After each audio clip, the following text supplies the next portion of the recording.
Jim right here. Yep. Obviously, it's not your first time doing these media days, but, fighting a guy that, we presented this to Chase, and you have more UFC fights than he has years on this planet. So not every day you fight guys that much younger than you. So I guess what went through your mind when Chase Hooper's name came across your desk? I have more UFC wins than he has years on this earth. It's a fun fight. I've been watching Chase for a little bit now. He's a talented fighter. Thank you. It's a fight, and like I've seen just about everything at this point. Inside that octagon and a lot of it outside. So for me, it's just about doing what I need to do to be prepared and being as good a version of myself on Saturday night as I can be.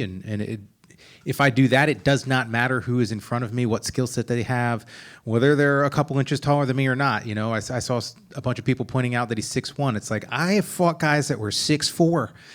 Like I've got quite a few wins over guys that are 6 foot and above. So like some of those silly things that everybody likes to talk about, they don't matter. Like he's young, he's talented. He's doing really good at lightweight. I honestly believe that a lot of fighters could benefit from going up as opposed to the going down, in weight class. So yeah, that's what I got to deal with. I got to deal with a young, hungry dude, and I'm prepared. I feel great, and I'm ready to put on a show on Saturday. After his win over Clay, someone presented your name to him at the press conference, and he said, "Oh yeah, that'd be a good fight." And then obviously, as you know how it goes, all the headlines are Chase Hooper calls out Jim Miller. Yeah. So I'm curious, did you see that quote unquote call out that wasn't really a call out right away? And did you say like, "Oh, that's probably what I'm fighting next"? Then I thought about it. Honestly, my phone went off right after he said that. My coaches were like, "Great fight, we like it," So it's silly how sometimes the littlest things turn into like headlines, and we live in the world of reality TV. So him just having my name mentioned to him turns into like some crazy call out. But it's like I said, it's a great fight. I'm excited for it. I'm a fan of his, and I always like I get more pumped up when I've seen a guy fight a bunch of times, and I enjoy watching him fight because this stuff excites me, So that's why I'm still doing it. So yeah, I'm just ready to go, and yeah, I'm feeling great about it. I spoke to him earlier, and he kind of compared. This isn't new to him. Like his second fight was against Alex Caceres, and he fought Clay Guida, and now he's fighting you. And he's like, "What am I going to bring to the table that they haven't seen?" Because they've had like 75 fights between all of them. He goes, "My job is to just not care and not respect what they bring." Is that the right attitude that you would tell young fighters to have? Like, yeah, you might be fighting a guy with triple the amount of fights of you, but you can't care about that. You have to disrespect that, basically. Absolutely. That's absolutely the right. That's the same exact attitude that I had. Like when I was coming up, on the local circuit in Jersey, I wasn't training to fight the guys that I was fighting. I was training to fight BJ Penn. Like that's who I had in my sights. And the guy that worked at the tire shop, was just somebody in my way. And like we obviously like prepare specifically for people and understand that certain opponents bring certain things to the table, but it's very weird like how much emphasis goes on that. Honestly, in my opinion, like I am worried about myself when I'm training. Like that's the biggest thing, is being healthy, being sharp, being good at the things that I'm good at. Because my goal was to make it a Jim Miller fight, which is, you've seen me fight plenty of times. Like it's going to be gritty. I'm going to go in. I'm going to push the pace and push the scrambles, and that's what I want. That's where I thrive. So, like I appreciate that attitude, and I do believe that that's the way everybody should be coming to the table. I mean, that's why I've taken so many of these fights when I've had opponents drop out. Like I think I've had at least 10 guys, maybe more, like drop out of fights, and to me, it's like, if I'm ready to fight, I'm ready to fight. It doesn't matter who's standing in front of me. So, and preparing for that date has made it that way, that like, oh, well, now I'm fighting a righty over a lefty, or, a striker over a grappler. It doesn't matter, because I'm ready. I'm prepared to fight.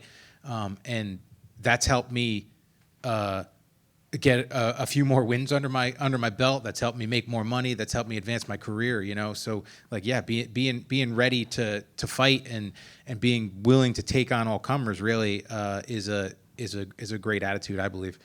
A lot of people view this as like you giving Chase the opportunity to fight a veteran. Can you remember when maybe a veteran gave you your first shot?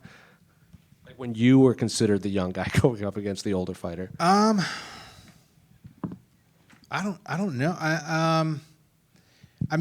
When I fought, it wasn't necessarily that, like he was in the UFC for longer than me. But when I fought Dwayne Ludwig, it was like, whoa.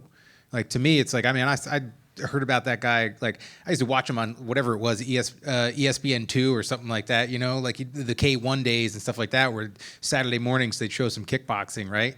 And like, I knew about him for a long time, and that was a guy that was like, whoa, like I'm fighting this guy. Like I've seen him fight, for years.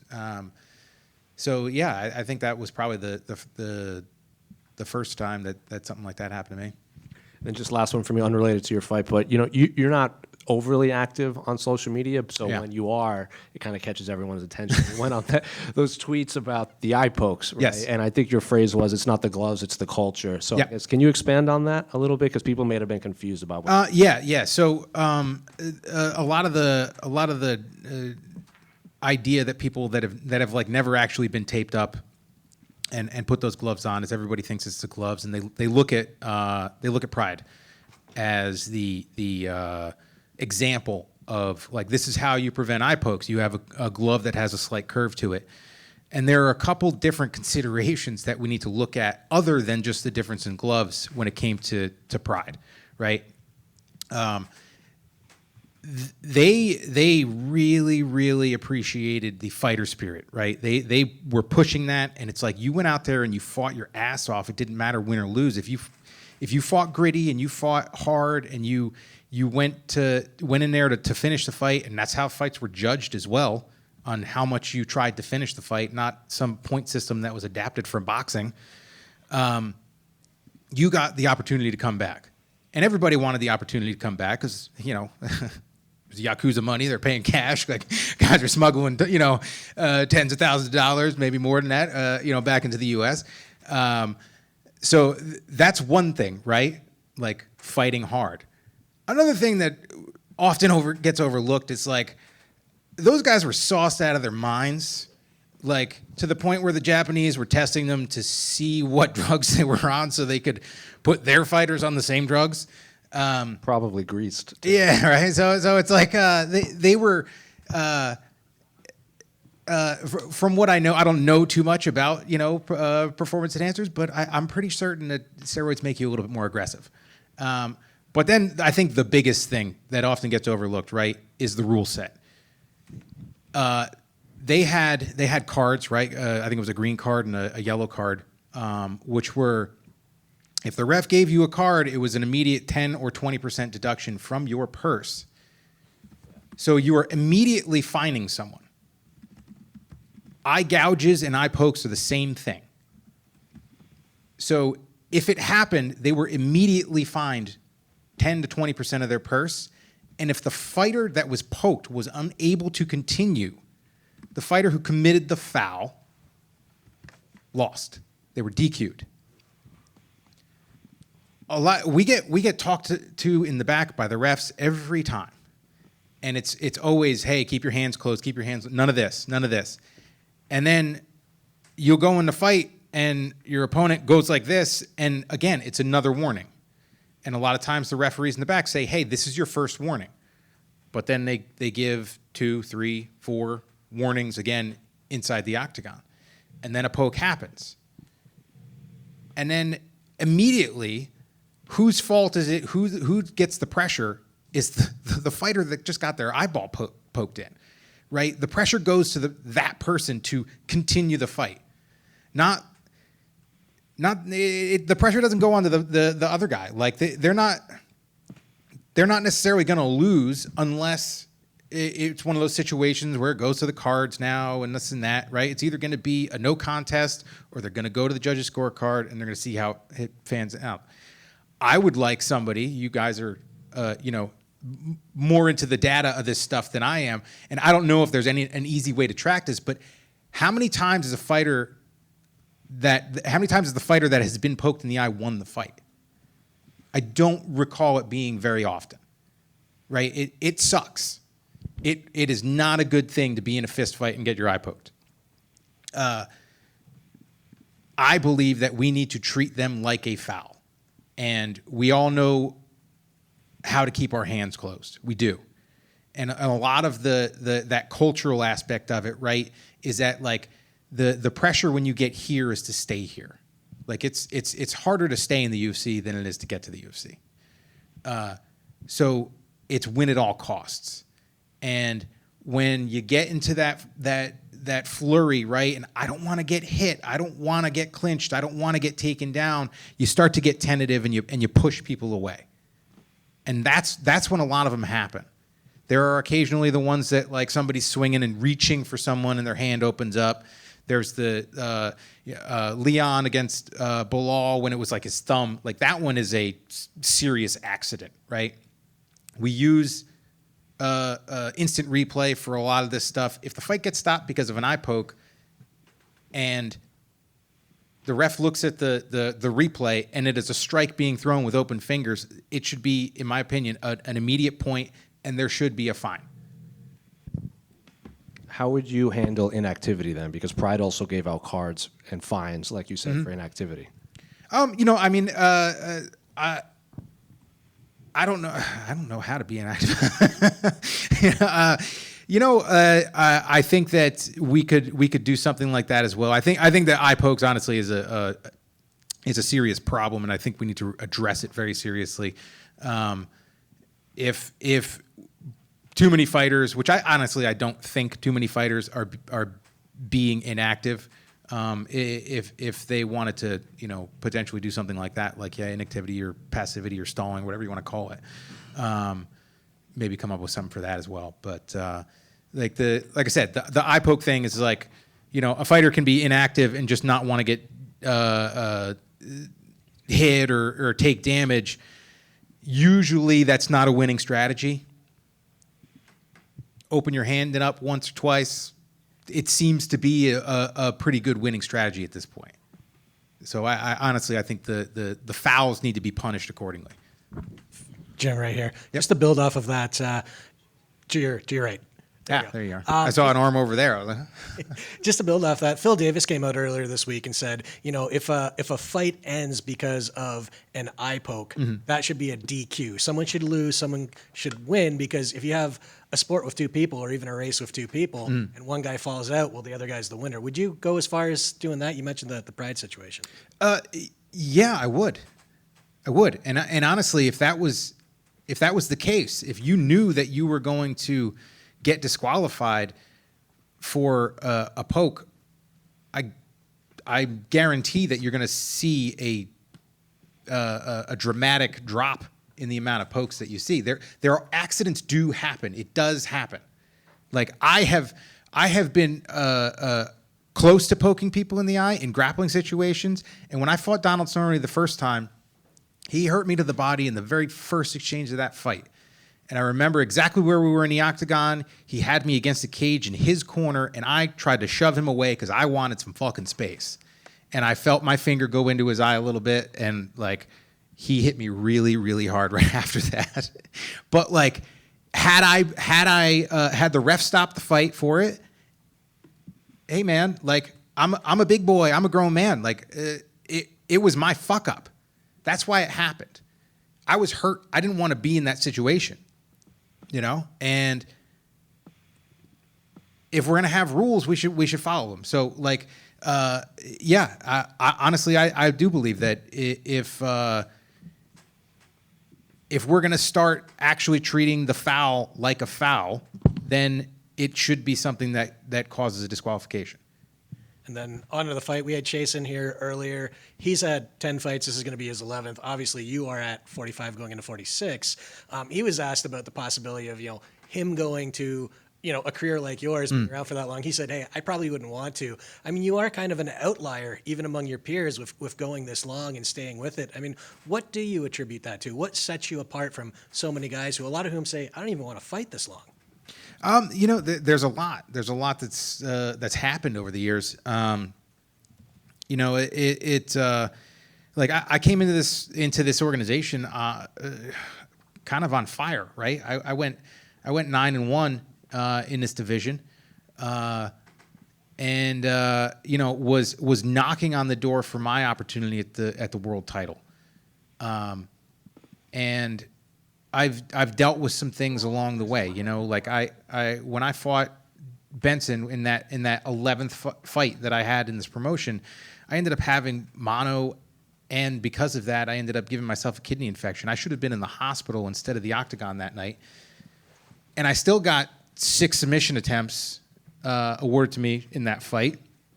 There were another 6 more that weren't given to me. I knocked him down in the last minute or two of the fight, and in the last few seconds of the fight, he ran away from me. Like, I was still this close to finishing him, as sick as I was. So I do believe that had the cards fallen in a couple different, a different way, in a couple different fights, I could have had my opportunity at the world title and could have been a world champ.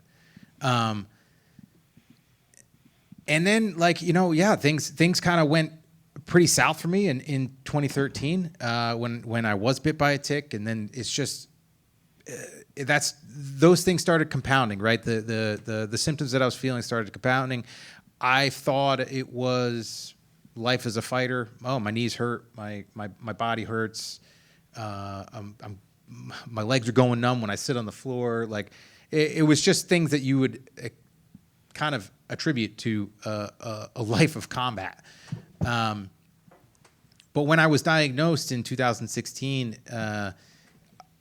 I made some serious changes to the way that I approach my health, changing my diet, changing my recovery, and really kind of being a bit smarter with it. Not like I ate like crap before that, because I was one of the best lightweights on the planet. But I really got serious with, getting a lot of the processed bullshit out of there. And honestly, I think that is one of the reasons that I've had this longevity, is that I had to get serious about it, in my early 30s, right? It sucks that my athletic prime was stolen away from me by a fucking tick bite, but it's a lesson that I made sure I learned some stuff from. So I've made a lot of decisions based on that I think that have added to my longevity. I've surrounded myself with some really great people over the years that have helped me. I downsized my gym, right? I went from one of the bigger gyms in New Jersey to opening up my own place and consolidating my team. And, that was when I was sick, before I knew that I was sick, and I wouldn't have survived somewhere else, honestly. Not being the guy kind of in control of training. I consider myself very coachable, and if somebody asked something from me, I was going to do it. And even run down, even beat up, even on my worst days, I would have kind of followed orders and done what I had to do. But that's kind of one of those lessons that I learned, is I have to gauge myself, because my day-to-day is different than anybody else's day-to-day. And even though it's hey, today's hard sparring day, if I'm in camp and I'm banged up, now I'm going in there against a bunch of guys that aren't training on my schedule. They're not doing the extra stuff that I'm doing because they're not in fight camp. Well, they're a lot fresher than I am, so I have to be careful, right? And it might not be my day to go super hard. So I kind of learned how to gauge myself and to make those smarter decisions. And yeah, it's I didn't enjoy a lot of the lessons as I was being taught them, over the years, but I definitely tried to learn from every single one of them. Jim right here. To your right. I guess just a three-parter here. Is 50 fights still the plan? Is there a clear timeline in your mind for that? And is number 47 in New Jersey in a couple of months? The 50 fights is still the plan. Yep. I'm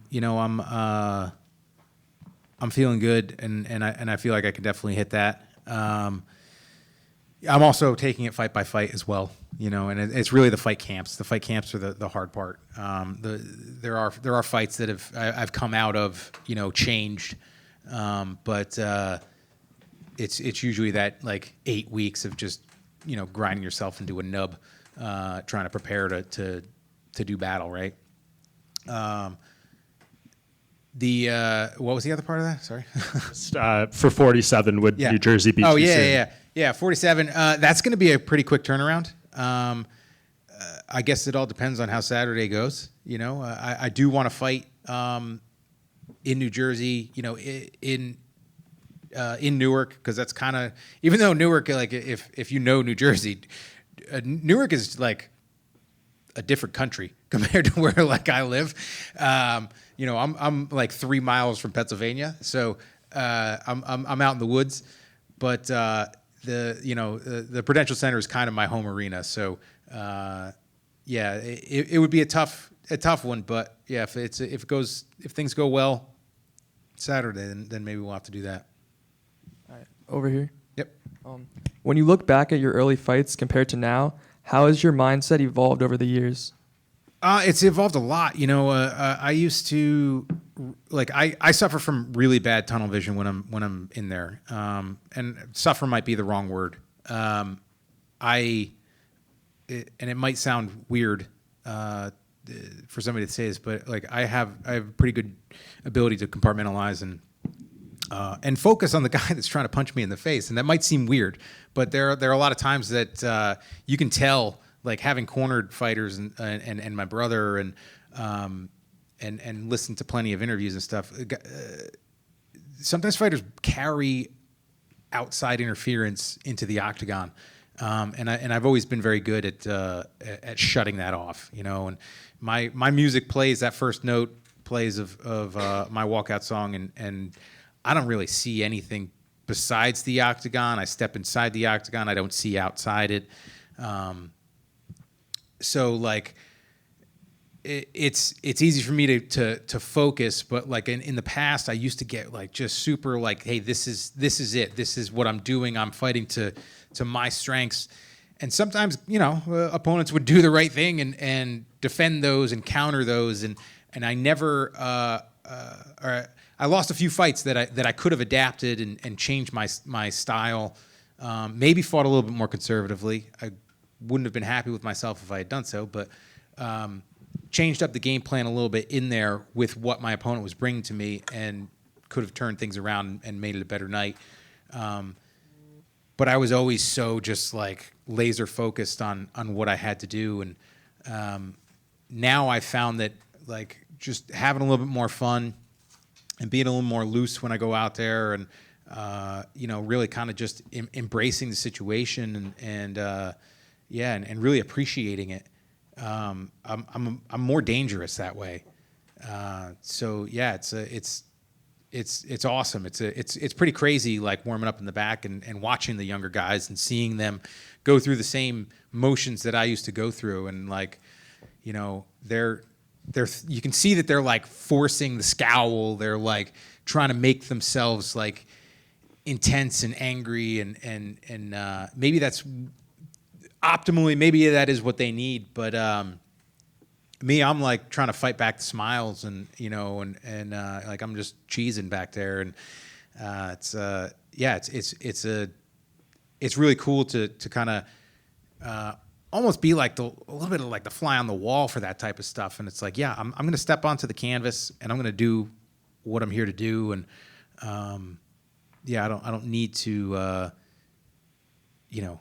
create some like fake level of rage or something like that in order to be dangerous. I've done the reps, I've put in the time. So yeah, I find that I'm a lot calmer, a lot more open-minded when I'm in there fighting now. You have fought legends and future stars. Who is the toughest opponent you have faced? That's a really difficult question. Like you get to this level, man, and you're a stud. Like I was asked the question, before, like, how does the average person, do in the octagon? And it's like, well, I mean, that's the kind of the thing, right? It's like to get to this level, like to be somebody that trains, even to train jiu-jitsu, to train MMA, Muay Thai, boxing, like you're already a step in that direction. To get to the level of the UFC, I mean, there are a lot of guys that are coming in with a few fights, a handful of fights, a half a dozen fights, but like they're still putting in the work. So you've already kind of separated yourself from the pack a little bit. I have to say that like my fight with Dustin, it was gritty. It was grueling. My Muay Thai coach, Amr Ibrahim, he still talks about it. He's like, man, when I was walking into the octagon, he says he saw Joe Rogan's face at the end of the fight. And he's like, Joe Rogan looked like he was looking at like a car accident, to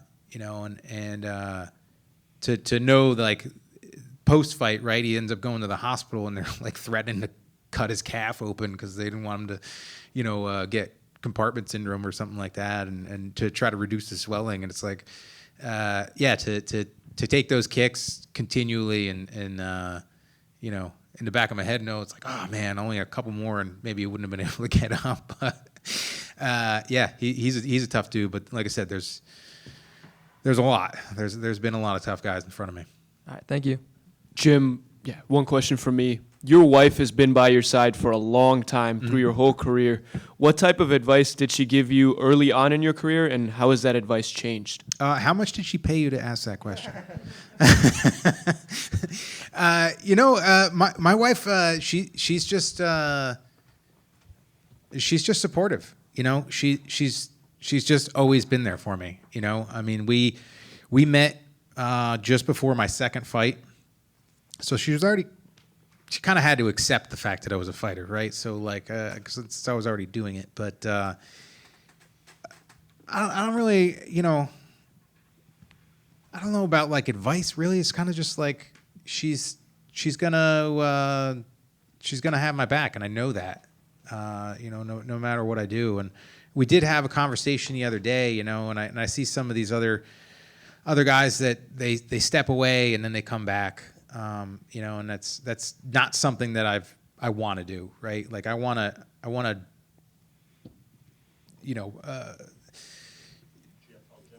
what's that?